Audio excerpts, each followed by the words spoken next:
ఖమ్మంలో ఉద్రిక్తత, కవిత అరెస్ట్. ఖమ్మం జిల్లా వెలుగుమట్లలో ఇళ్ల కూల్చివేతల బాధితులను తెలంగాణ జాగృతి అధ్యక్షురాలు మాజీ ఎమ్మెల్సీ కల్వకుంట్ల కవిత పరామర్శించారు. ఈ మేరకు బాధితులతో కలిసి నిరసన చేస్తున్న కవితను ధర్మ సమాజ్ పార్టీ అధ్యక్షుడు డాక్టర్ విశారాధన్ మహారాజ్ను పోలీసులు అదుపులోకి తీసుకున్నారు.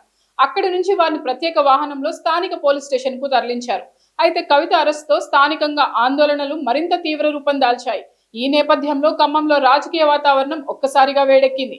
మరిన్ని కనుగొనండి విద్యా ఉద్యోగ సమాచారం, అంతర్జాతీయ వార్తలు, విశ్లేషణ, తెలంగాణ వార్తలు. ముందస్తు నోటీసులు లేకుండా పోలీసులు కవితను, విశారదన్ మహారాజ్ సహా ఇతర ఆందోళనకారులను అదుపులోకి తీసుకోవడంతో పోలీసులు కార్యకర్తల మధ్య తోపులాట జరిగింది.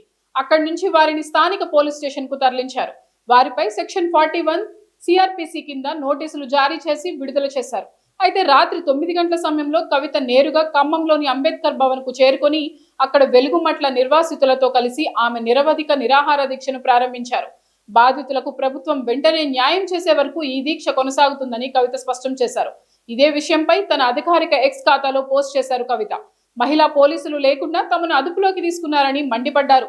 ఈ ఘటనకు పాల్పడ్డ వారిపై కఠిన చర్యలు తీసుకోవాలని డిమాండ్ చేశారు.